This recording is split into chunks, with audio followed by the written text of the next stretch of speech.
We gotta get Listen, where are you playing in town? Are you playing here? We're doing the Normo Dome, whatever it is. It's terrific. Oh, it's yeah, a big house. place, Sold that it out. side of town. That's a Very big nice. place. You sold What's it that, out. 20,000 I'll say. seats? We really should. Trying not to fall in the same old trap. I left without a map, the same old place I'm going to. Fine, smiling into that same old plan. We're doing what I can to make it a little different this time. The hell are you doing? I couldn't sleep. I'm checking the ropes. There was a frayed end on your rope, and I'm cutting it out.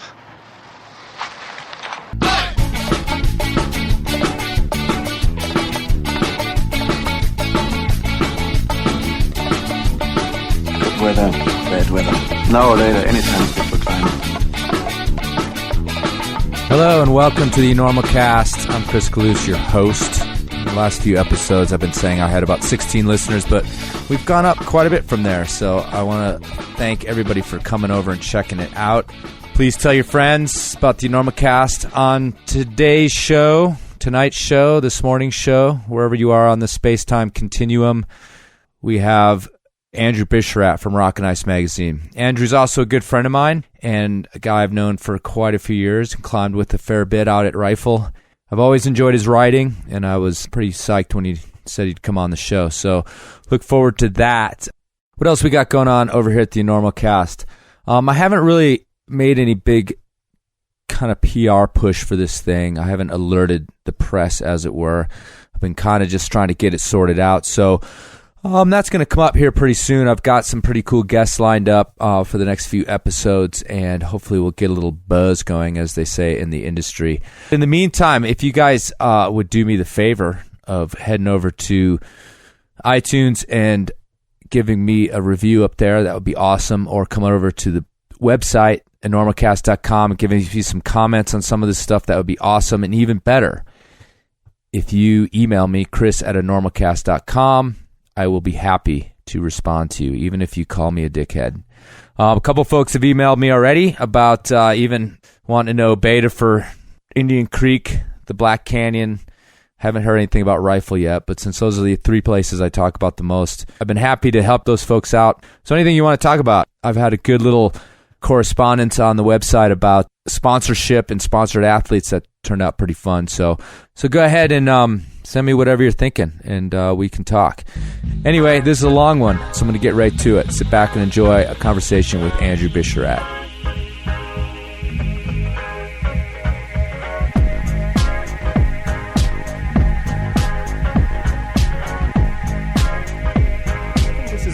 We should be able to talk to everyone in our life with headphones on and just hear their voices as clearly.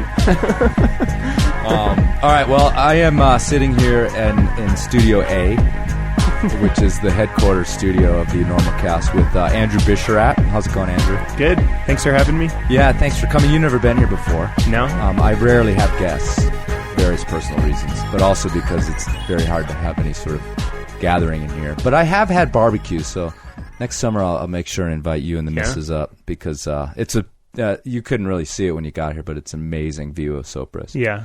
So it's a nice place to have barbecues, but there's not a lot of room for people in here and with all the recording equipment and whatnot, you know. Anyway, I invited Andrew up because he lives here in Carbondale, and as I warned everybody in the beginning, this was mostly going to be about just interviewing my friends, and I count Andrew among my friends. It's very nice. Yeah, no problem, man. The feeling's mutual. When did you move here? Because I was here been first. About 8 years ago. I was here first. Yeah, you were here first. Okay. Yep, glad we established that. You're top dog. Yeah, I'm just a guest in your little shabbin'. The little stabbin' shabbin'? Stabbin' shabbin'. Anyway, so yeah, when did you move here?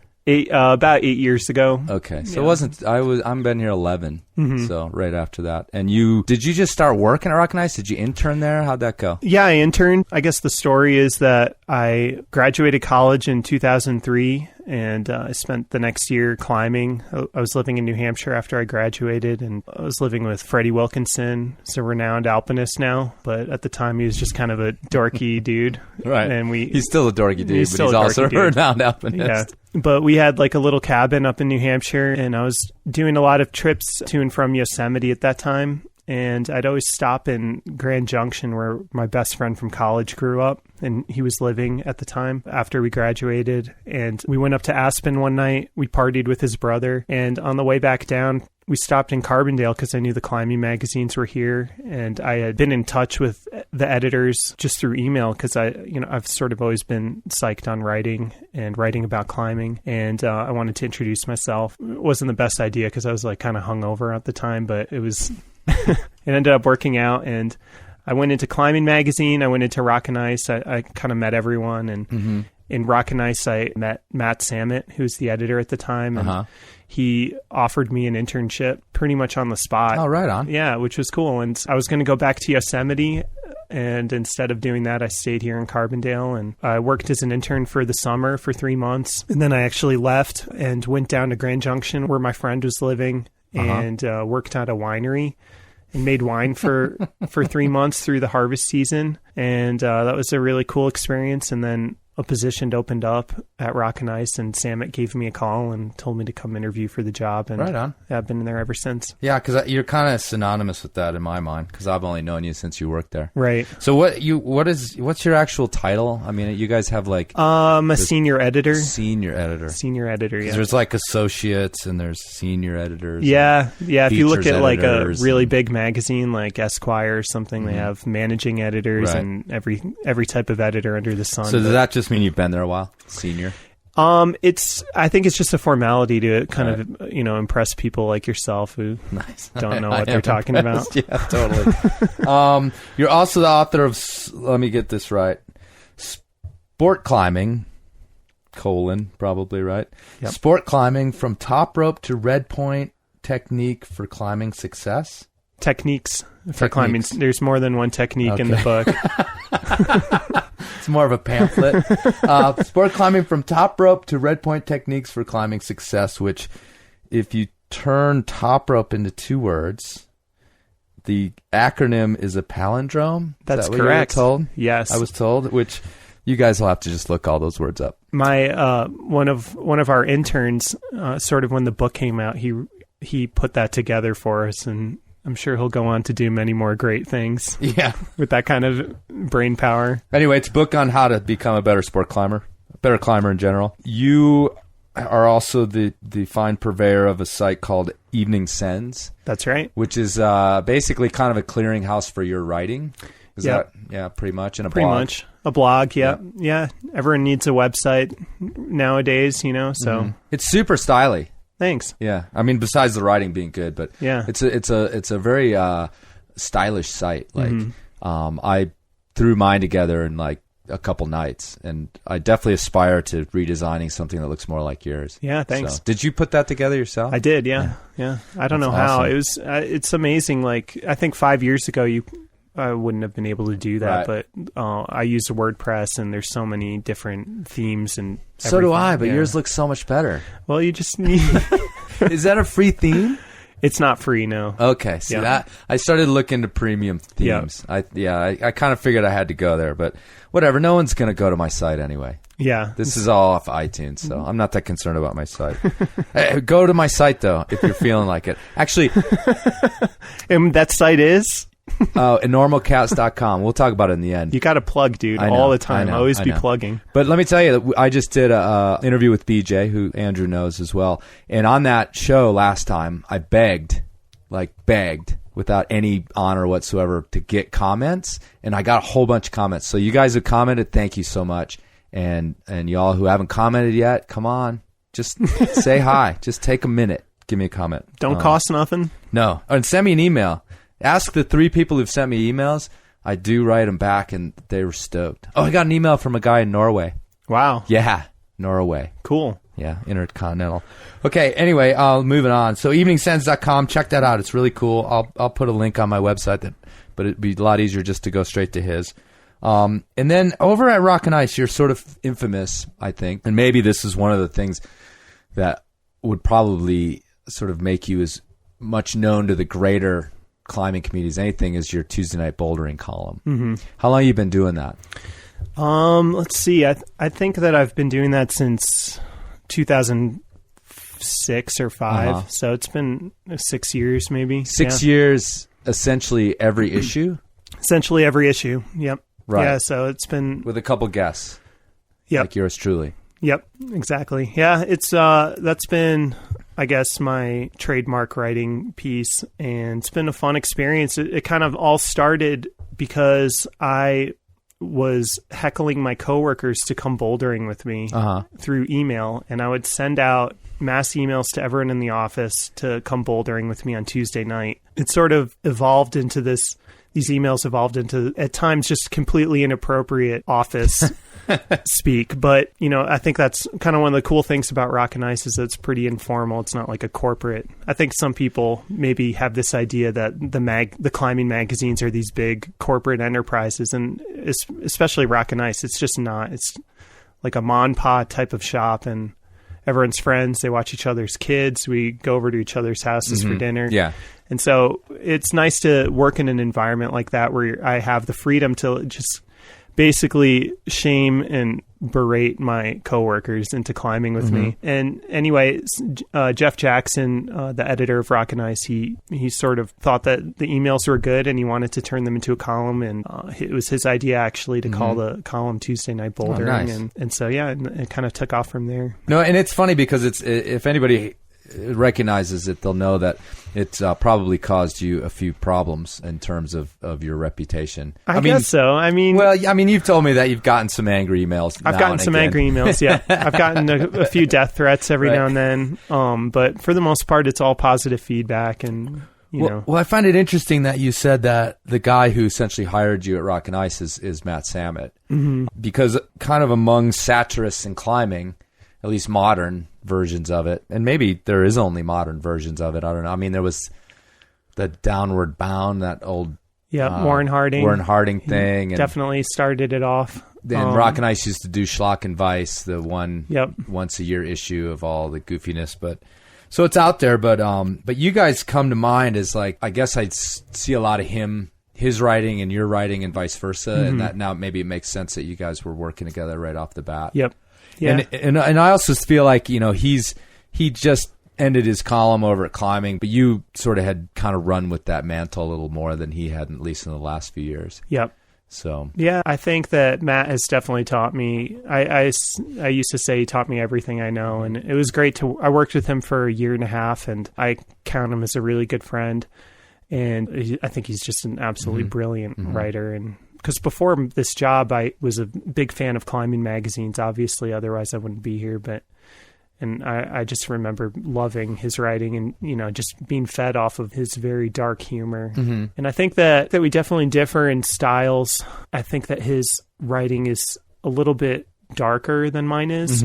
And I think that he has, I don't know, I think he's a little bit more cynical. And I think he even said to me once that I sort of, because he would definitely get a lot of negative feedback, and as well as mostly positive feedback, but it would bother him a lot more maybe than it would me. And, we have talked about that since, and I think he's since admitted that he kind of feels like I handle it a little bit better, because Matt goes through waves where he rides a high and he writes this amazing stuff, and then he'll like get some negative feedback and then be in a little bit of a low, and it's a little bit more cyclical. And I think that he has these peaks of brilliance and then lows that follow. And mine is probably just a little bit more stable with definitely less brilliant moments. A little more mediocre. Mediocre.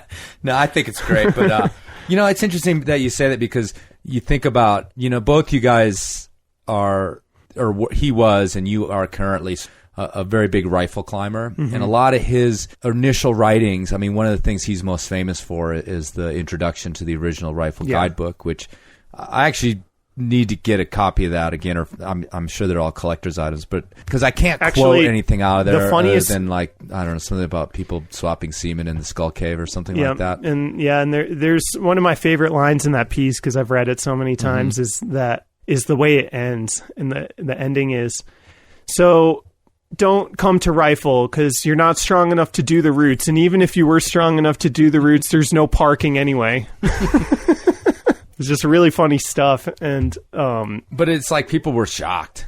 People were that's shocked in the guidebook. Yeah. And it was a great classic introduction. And the funny thing about that guidebook, that I actually have a few copies of it that I've purchased at Neptune Mountaineering in Boulder, because in the back of the guidebook is a coupon for half off admission to the Boulder Rock Club, which does not no expiration date. So if so what's that worth? Well, you buy the is copy of the book for $7, right, and then you split it with your partner or whatever. Right. Then you go to the gym and you save like $15. So it pays for itself. That's awesome. That's good beta. Yeah. But what I was going to say is that, even the eras that you guys sort of have inhabited speak to what you just said, because I mean, that's when Rifle gained its reputation for being a place that, almost like the North Shore of Oahu, like you can't just show up there and expect to have everybody pat you on the back and tell you to have a good time and show you around, Yeah.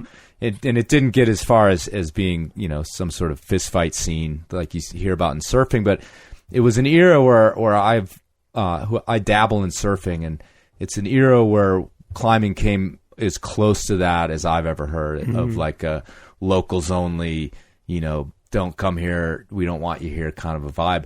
And that's changed immensely. And now you're kind of dealing with an era where it's way more open. Well, it's actually interesting. I was just thinking about that today, because there's a lot of issues going on with the Red River Gorge right now that are really indicative to, I think, where climbing is headed in the future as it gets more and more popular. Because the Red is the most popular place in the country for climbing, and they have the largest user group from your basic Gumby type of person who's straight out of the gym and doesn't really know what they're doing, to the top climbers in the world. And international visitors. Yeah, and international visitors. And it's just so many people. There's accidents that happen every weekend almost.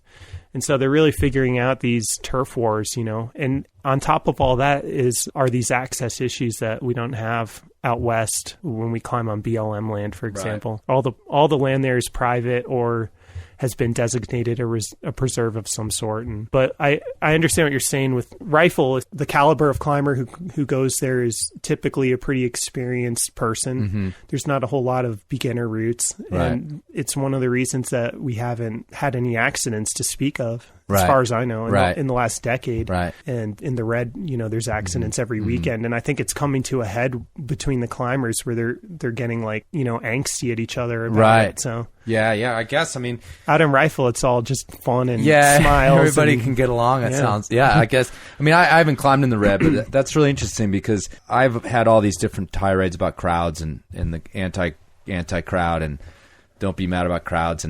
But I mean, the truth is if somebody shows up at the cliff inexperienced and gets hurt, it is everybody's problem, because if you're not, if you have even the smallest bone of Good Samaritan in you, you're going to help, and your day is going to be done. Or even worse, you're going to see some accident that scars you for a while. Right. If you see sort of blood and guts and people dying and things like that. So I can see an argument that a really good climber would have, or at least how they would feel when the three obvious Gumbies rock up and shit starts to go haywire. Because I've been in that position as a guide, where I've been with clients and we've moved because a couple, I don't want to be around it. Yeah. And it's not my place to start a new class for those people. Right. And it's not like if something did happen, I wouldn't help, but it's just like, it makes me so anxious. I want to get the hell away from it for now, because I can't concentrate on what I'm supposed to be doing, which is taking care of my people. Yeah. So, I can see how that could come about. Actually, one of my columns that I wrote that I thought was an interesting column, but actually I don't remember getting much feedback on it. It was about, it kind of addressed that issue of what do you do when you see someone doing something dumb. Yeah, at I the remember crag. that one. Yeah.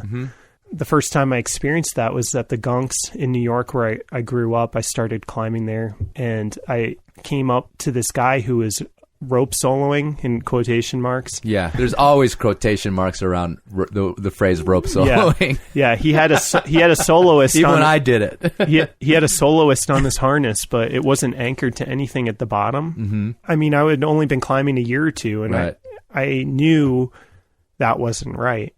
but I wasn't confident enough to say, well, I talked to him actually. I said, what are you doing? How are you rope soloing? And he's like, oh, I've got this soloist on my harness. This magical device that will keep me safe should I fall. And thinking, well, I don't think that's right, but do I tell him? Yeah, and he was 60 feet off the ground. Do I tell him and make him freak out, and then he like messes up even worse or what? But yeah, it's definitely a conundrum. Yeah. There's two types of rope soloers. There's the really good climbers who are just like so after it that they just burn through all their partners and they're just, I'm going to go do this anyway. And then there's the people who, for whatever reason, no one wants to climb with. And that's why they're rope soloing. Yeah. That's the group that we put the quotations around. Yeah. Because it's like, there's so many different weird ways in which you can attempt to do it. I know. Yeah. Having taught myself how to do it, I know that I may not have been that guy with the soloist, but I was definitely a guy with like 30 knots in my rope in all these different places at one time. But what are you going to do? But yeah, anyway, back to your writing. It's kind of cliche to say, I'm going to ask you a question of kind of that Hunter S. Thompson style of writing. I mean, it's so ubiquitous that maybe it's not even something people talk about, but who are the people who sort of influenced your writing maybe in terms of, you said you had a minor in English. I mean, are there journalists or people out there in the greater world? I definitely go through phases. One thing I've always done is I find a writer that I really like and I read everything I can by that person. It was Kurt Vonnegut in high school. It was Philip Roth in college. I definitely had like a Hunter Thompson phase, Cormac McCarthy. And I like to read as much as I can by that person because I enjoy seeing their progression as a writer and seeing their style progress. And I also spend a lot of time just writing words and sentences down, just copying from the book onto a piece of paper. I don't like typing. I like to just write with pen on paper. And I don't know, just something about that speed allows me to process the way the words are put together. And so I guess I approach reading in this cannibalistic style where I try to absorb, what it is that they're doing. And it takes me months to get through one book because I stop, I look up words, I write down passages that I like, and I try to absorb it. To the point where sometimes I don't know whether the writing that I'm putting out is even originally mine, inevitably copycatted in some way when I put my words on the paper. Right, but isn't that sort of the nature of art? I mean, you're building on whatever. Yeah, absolutely. There's words the idea of originality. Everybody's used them. Yeah, the idea of originality is definitely long gone. I mean, unless you're William Shakespeare, there's pretty much no one who's done anything new after him. It's just like music, just like playing the blues. Yeah. But yeah, it's and you have this way of like taking this idea in your columns and some of the other writing I've seen you do, and just, I don't know, it's like you run it around so many times that there's almost this absurdist quality to it after a while. And that's when I'm like, well, because I know that you've told me that people have gotten pissed and sent you letters and that sort of thing, and it's just like, to me, it's so obvious that you're joking because you've escalated it each time. It's almost, I don't know, it's like this Monty Python-esque thing where you've like repeated it so many different times in so many different ways, and each time it's like you turn the volume up sometimes, and like your insult gets even more ridiculous. And, sure, there's this, like it becomes this like cartoon version of itself. And then to me, well, yeah, he's joking. This didn't really happen. This is just a far-blown caricature of the possibilities of the situation with the people and their frickin', I mean, I'm thinking of the one where you had the pad people with all their giant pads and those conversations you were having with people on the trail and stuff like that, Yeah, and I think that, one, if you can arrive at some essential truth, even if it's through an exaggeration, then it's worth the exaggeration because that's what you want people to take away, is you want them to get to that kernel of truth and be able to see it. And I think that exaggeration inevitably is one tool that writers have to use to arrive at that. If you just wrote about the way that life exactly unfolded, it wouldn't always be interesting. Sure. We're sort of in an era of irony. I mean, we have been, I think, for a while. Yeah. The Daily Show and all that sort of stuff is built entirely on that. And that was the second thing I was going to say, is that you say it's a joke, you know, and it is all a joke and it's funny, but there is some real like kernels of truth in there, and that's what people latch onto and find the most hurtful. If it applies to them, you know, and so anytime you get some kind of negative feedback, it's almost always more about the person themselves than it is about what you wrote. Right. You hit their soft spot. Yeah. Which was, I mean, the truth is, and obviously I know you as a person who cares about other people, maybe far more than is indicated in some of your sort of more caustic pieces. Mm-hmm. And I'm sure you don't just like, oh, fuck you, and you get some of these emails. I mean, they affect you. Yeah. But that's just the thing is that when you write that kind of writing, that in the end was part of your intent. So it's almost like the cost of doing business. Mm-hmm. And not to elevate what you've written to some sort of, you know, great art, because I don't want you walking out here like you still got to fit out the door, you know. But I mean, whenever you create that kind of satire, there's a courageousness in it, in that you're like, okay, I know I am poking at this little mini hornet's nest, and I'm going to have to accept that. Yeah. But it's also an art of, well, how far do I go? And am I just being a dick and insulting people that can't get at me because I am dropping this into a magazine, or am I again trying to make people think about like the truth behind the situation? Yeah, you know, that's actually interesting, because for a long time I never even realized, I mean, I obviously realized that people read Rock and Ice, but I didn't realize that everyone reads Rock and Ice. Do you know what I mean? Yeah, I know what you mean. I would create these articles more for myself mm-hmm. than I would for anything else, and I found it shocking for a number of years to stumble upon someone holding an issue, and I just wanted to grab it out of their hands and be like, no, you can't read that. It's mine. You weren't supposed to see that. You weren't supposed to see this. It's my personal thought. But there's this interesting relationship that I've found between the author and the reader that is very symbiotic in a way. And I won't take cheap shots. I don't like doing that. Mm-hmm. I don't like to just shock. It has to have a purpose. And because if it has a purpose, then people will respond to it. And if they respond to it negatively, it becomes this dialogue where it's like, well, I'm just expressing my opinion. Mm-hmm. And then someone comes at me with, well, you know, you're an asshole for writing that. Right. Then they're expressing their opinion. And it's interesting to learn how to deal with negative feedback, because if you just talk to someone, hear what they're saying, and they want to be your best friend, you know, it always works that way, where you just come back with a kind response mm-hmm. and acknowledge that you've heard them. Like, I hear you. I hear what you're saying. Right. That's what people want. And it's like really sad in a way, you know, that this is why I'm a writer. I want people to hear what I have to say. Sure.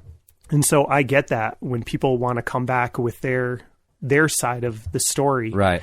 And yeah, it's just like what people want, like to be heard. That's all it comes down to. Yeah. Actually, a funny story that I should probably get on this podcast is that before I became an editor, writer for magazines, I definitely spent a lot of time festering on the internet in climbing forums and writing really shocking negative things that I could get a response from. And it was that type of reaction where I was looking to like provoke and just make myself a presence and mm-hmm. make myself feel heard, which I think is a pretty universal thing that, you know, people want. Mm-hmm. Clearly. Yeah. I mean, clearly. Yeah. Yeah. By the sort of forum action out there. Yeah. Anyway, I was hired on to Rock and Ice. I was working with Samet for a while. We were bouldering in a little woody in Carbondale one day, and we sort of came to a realization that we had been internet enemies. He was like, "You're Mandrew?"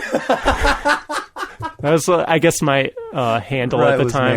Mandrew. And he was like, "I'm blah blah blah," whatever his name was. Right. I forget now. But we were like, "Oh, I hate you, dude." And there was definitely this moment of being like, like reanalyzing how we actually felt about each other. I always joke about sort of like I dip my toe into the internet forum thing, and it's easy to make mistakes on there. Yeah. You know, and like you escalate to a point where afterwards you're like, holy shit, I did cross the line between being sort of Mr. clever turn of a phrase guy into I'm just a dick asshole guy. Yeah. And it's interesting because it's almost a lot of the things you just talked about in terms of you're saying like, oh, I wrote these articles for myself and I didn't really understand that somebody was actually out there reading them. And, you know, I've had a lot of experiences in the last couple of years where I came to that realization that the climbing community is small, and you're not just sending this out into this like 7 billion people in the world mass that's never going to come back. I mean, it's small, and you can be face to face with these people pretty easily that you've gotten into it. And, you know, I have a friend actually Lisa Hathaway's done a couple shows with me. She had a friend that a woman who got into an internet fist fight on Mountain Project. And I've always commented about how it's all dudes on there. It's not totally true, but it's definitely, you know, 20 to 1, 100 to 1. I don't know. So she like dipped in with a little snarky sort of thing, and everybody just like slammed her. Right. I mean, and it upset Lisa because this was her friend. Yeah, yeah. And I agree that those guys got out of hand because I went and read the thread, and they got real personal and out of hand because that's what you do when you're anonymous. And but she didn't understand that she wasn't just speaking into the darkness, that if she's going to make a snarky comment, it's going to be heard. And pretty much you got to now like realize that like a forum, it's like, would you walk into a room of those people and say it out loud to their faces? Because if you wouldn't, then don't put it on there. Yeah. Or if you're not willing to kind of take the heat. Right. And what she said, she certainly wouldn't have said in a group of people for whom the issue was important. She wouldn't have just gone in there and announced it to a bunch of strangers. Sure. And that's what you're doing on the forums. So it's like you definitely people. I mean, I've learned. You know, it's actually, I think only in the last 10 years, these are issues that of the modern human. You know, your online persona is something that is changing by the month and by the day. And right. Even at some point, you know, I kind of like with Facebook, I approached Facebook like it was this little place to be me with my friends, but then your parents come in and then your cousins come in, and then it's sort of like, and then there's strangers who you're friends with, and all of a sudden you can't, you know, necessarily be yourself as much as you can be who you are in society online. And so you kind of abandon the original idea of Facebook where you get to interact in this devilish way, right? To something a little bit more refined, maybe. Yeah. And I think that we're all still trying to understand that and come to terms with how that works and what the etiquette is. And I mean, we learned like long ago that you just don't go into someone's house and take a dump in their floor, and you can't. It's kind of the same internet thing. Version of the that, internet version of that. What is that? Right. No, I mean that's all that stuff is definitely getting worked out, and you know we're relatively hip. You more than I am. I definitely have more hair than you. Yeah, that's true. Zip it. This is why we're doing podcasts, not video. I don't know how long that's going to last, though. But yeah, I mean, I'm always harping on this, and you know, it's like fucking old folks home here. But like the internet is so new, and it's just like crazy how it. When did Facebook start? It seems like it's been here forever, and it's 3 years old, 4 years old. Yeah. Totally. You know, I remember Lisa Hathaway talking me into starting a Facebook page, and I'm like, oh, that's stupid, blah, blah, blah. Like, and this is like 2008. Yeah. You know, like 3 years ago. It's not like this was 1982, and I was like walking around in my fucking, I don't know what we were wearing in 82.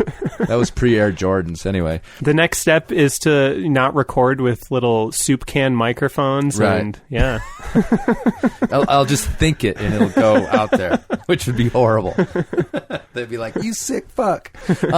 So tell me about learning how to climb and how that happened. You grew up where, for the most part? I grew up in New York, and I started climbing at the Gunks, basically in college, but I kind of dabbled in it in high school, my girlfriend at the time got me a climbing lesson for my 16th birthday, and Up at the Gunks? up at the Gunks, Cool. yep. And then we did Horseman. It's a classic 5.5, and that was my Nice. first climb, and I became completely in love with it, like most people who are in this sport. Yeah, and from there, I really, I guess it's interesting because a lot of people know me as a sport climber, and that's, Yeah, totally. that's my personality, and I've written a book on how to sport climb, and From top rope to red point techniques for climbing success. yeah, award-winning book. Nice. And but before I was a trad climber, I climbed big walls. I did alpine routes in New Zealand when I studied abroad there.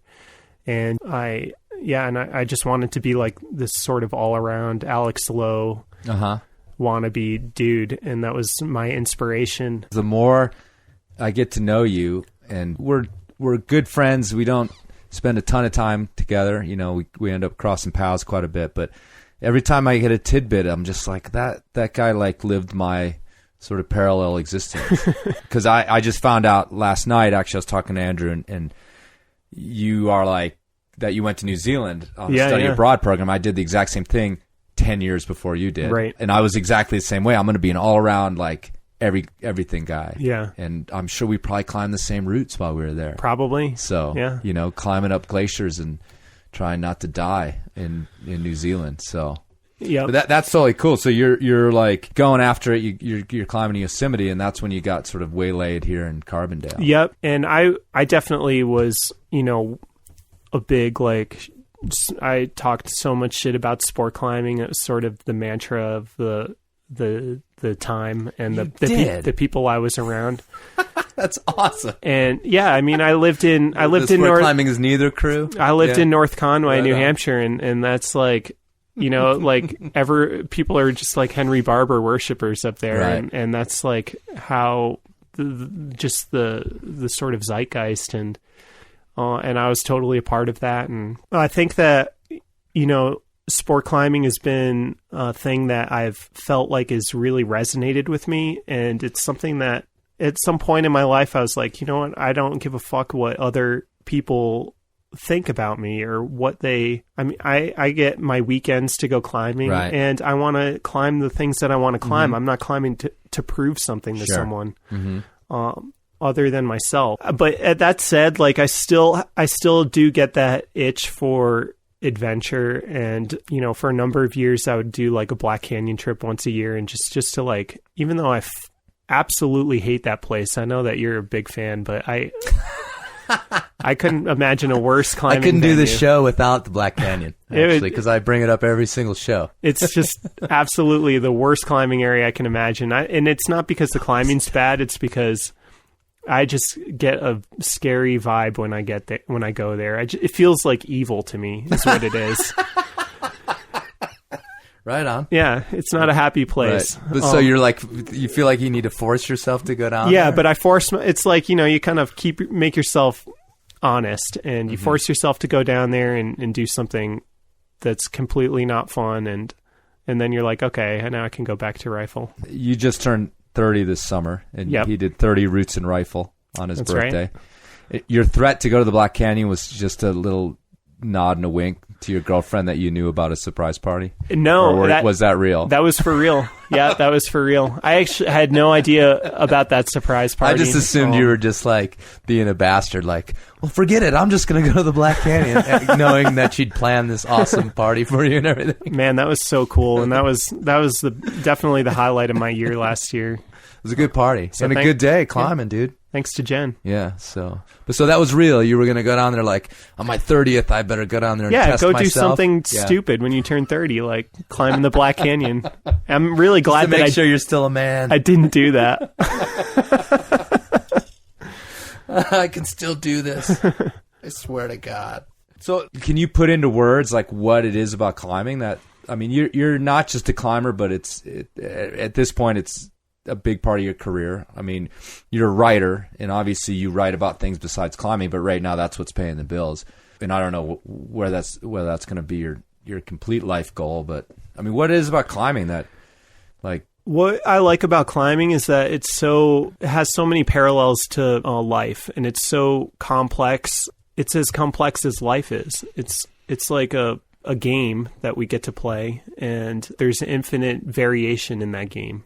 There's no dead end, and it has issues of life and death, of what's right and what's wrong, and it's a situation where you get to test yourself and allow yourself to thrive potentially. And so it's like the ultimate microcosm of life itself. And so I just find that fascinating and fulfilling and enriching. Yeah, it's interesting you bring up right and wrong, because at the right time and around the right campfire with the right booze, I can wax sort of philosophical to the nth degree with my English degree as well. About what it is, like the archetypal level, the mythology, the whole thing that's being expressed in this little thing that we do. And even when we go to sport climb or go to rifle, and you bring up life and death, and no, it's not like in the foreground, but your body and your mind is telling you that it is. Even when you're we all know that. Mm-hmm. Even when you're above the bolt, and your rational mind is like, hey, dude, everything's fine. There's still that little voice that says every step you get further above that bolt, that's still in there. And we talk about roots at rifle. You need to read my book, man. Well, I'm just saying, like we talk about even at rifle that, that root's, that's got that like sketchy clip. Yeah. And the truth of it is it's no big deal, but It feels like it. And the right and wrong thing is, it is this noble thing. And I've just, like, people just roll their eyes when I talk about that. But, failure is not, it's not like some murky thing. Mm-hmm. Like, you fell off. Mm-hmm. Done. That's it. There's no, I almost did it. Or, we all know that we say that stuff, but it's just such a cool place in the world for me where not right and wrong in terms of, good and evil, but failure, there's no equivocating. Mm-hmm. You fell off. Bouldering, I guess, is the purest version of that. Like, you're standing there on the ground now. You failed. And there's so many places where that can be equivocated into, partial success or whatever else. And for me, too, that's like so fulfilling to me that I can go out at the end of the day and sort of have this yardstick. This is where I'm at. And there's no lie in it. Right. There's no like maybe, and I just think that unless you get older and then you've been climbing at the same place for many years, then you can say, oh, this route's gotten harder because it's more polished. When I did it back in the day, it was so much easier. Yeah, that's true.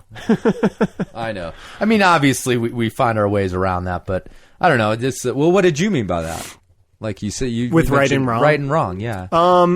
Well, I think that there's a sense of what's right and wrong within the natural world. It doesn't feel wrong necessarily to me to have bolted sport climbs, but it doesn't feel right to have bolt ladders in the mountains, for example. Mm-hmm. And I think that that's a really complex issue and a lot of nuances that are hard to grasp. Mm-hmm. And so, and it seems as complex as life itself. There's no right and wrong action for any situation. Mm-hmm. Even murder could be a righteous action in a certain situation. Sure. So you can't, you can't look at bolts, for example, and say all bolts are equal. They're all bad or they're all good. Right. There's a lot of variation in there that comes into play, and not just with bolts, but with every type of climbing and specifically how you establish routes and how you go about climbing them. And I think that takes a lot of experience and just worldly travel and knowledge to understand what the right course of action is, what is respectful to the environment, what's going to yield the greatest experience, the most powerful experience, and what is going to be, most fulfilling, and what's the right thing to do. Heavy, man. Heavy shit. Yeah. No, well, it is. As the author of Sport Climbing TRTFCS, give me one thing I can do to fucking be better. I can start doing tomorrow, and don't tell me to get stronger. The premise of my book was that you don't need to train to become a better climber. You just need to know how to approach routes the right way. And so if people were a little bit more efficient in how they approached their routes, they'd be able to climb much harder than they do. You look at most people and they don't memorize cruxes. They don't work the route the right way. They don't know how to get to the top even. So if I had to give you one piece of advice... You've seen me climb. I've seen you climb. You see me climb. I'd definitely say... You've turned away in shame. I would definitely say the first thing you need to do is not wear Carhartts. I don't wear them out at... I wear them at the gym. I don't wear them out in rifle. I've seen them in rifle. Okay. I'm pretty sure I've seen them in That's because I rifle. came straight from work. Yep. Yeah. Were they covered in paint? Probably. Okay, I just forgot to pack other pants. All right, Yep. Good advice. So I have one other thing I want you to tell me about. We were hanging out last night. What, in your opinion, is the worst possible way to die? This is awesome, and this goes out to you listeners in Gunnison, Colorado. Okay, this is the worst way to die, for sure. There's, what is it called? Blue Lake. Blue Mesa Lake? Blue Mesa Lake or Blue Mesa Reservoir. Blue Mesa Reservoir. Right. Okay. Blue Mesa Reservoir is Gunnison River. It's basically sort of like the anus of the Black Canyon. Yes. And it's a large reservoir, and it freezes over in the winter. And people go out and they ice fish on Blue Mesa Reservoir. And I have heard, this might be an urban legend. It's even if it's not for real, it's still a horrible way to contemplate dying. Thing. So okay. Go for it. So occasionally, after the lake freezes, they'll still drain the reservoir for water. People will walk out onto the ice, fall through the ice up to 100 feet into a cold, watery hell where they will sit in the darkness, Like the complete abyss. in the cold darkness, with a little dot of light. with a 100 feet little above dot them. of forbidden light hundreds of feet overhead, and they'll sit there and think about how miserable their life is while they slowly freeze to death. And their buddy can't do anything because he's like frozen. They don't have a buddy in this All right. situation. There's no buddy. They're just alone, thinking that they're going to catch a trout of some sort, And then all of a sudden, and all of a sudden they're 100 feet below the ice in the blackness. I would never want to die that way. Of all the ways that I could die, I would hate that. all right. The best way to die, I decided. Have you seen that movie where people just randomly start killing themselves because of that something that's in the air? Is it M. Shamalama Ding Dong movie? Yeah. No, I did not see that one. It's a hilarious movie, and people sort of like become possessed, and they'll do something like walk slowly and like lay under a tractor. I thought the funniest way to kill yourself in that movie would be if you just sit on the couch and then drink your piss 3 times, because you know that it becomes toxic after the 3rd time, and that would kill you. How do you know that? Because of the internet? You've looked it up? I could be making it up. I know I might be exaggerating here. I know that the piss drinkers. I do know you're only supposed to drink it once. You can only drink it once, maybe twice if you're lucky. if you're really hydrated. Yeah, if you're really hydrated. But 3 times, no way. You're out of there. All right, Andrew. Thanks a lot for coming over. You got an editorial coming out about the great Cerro Torre controversy. I haven't yet to address on the podcast, but that's because I'm holding out to try to snag a very special guest who will give us first-person insights into this. But Yeah. I don't want to say anything else besides I that. look forward to hearing that, man. If he doesn't get shivved in Vancouver this week. Anyway, so I'm going to leave it at that, but look forward to that. The issue comes out in about a week. You were sort of right on top of it, even though it's only going to get published in a week, but Yeah. I think people are spoke to so the sick of principles. reading it Yeah. right now that It might be a little late, It's huh? all the work was all for naught. Yeah, well, hopefully it's a measured look at it, because I think we're coming into the post fiery diatribe on the internet era, and maybe for the next few weeks we'll get sort of more of a measured look at it. But anyway, look forward to that, and hopefully you'll come back on the show. I'd love to make you our sort of current events correspondent. Dude, you just bring me up here. I just couldn't. I mean, I sit out here in this cabin. I don't know what's going on. So, and plus you're connected with the young people. Yeah. You got your thumb on the pulse with the young folks. So, anyway, thanks a lot. I thought it was great. Cool. Thanks, Chris. Look, you better get up there before you panic. Those pens are loose. You're very good. I have really enjoyed traveling with you. I don't think so. But we shall continue with style.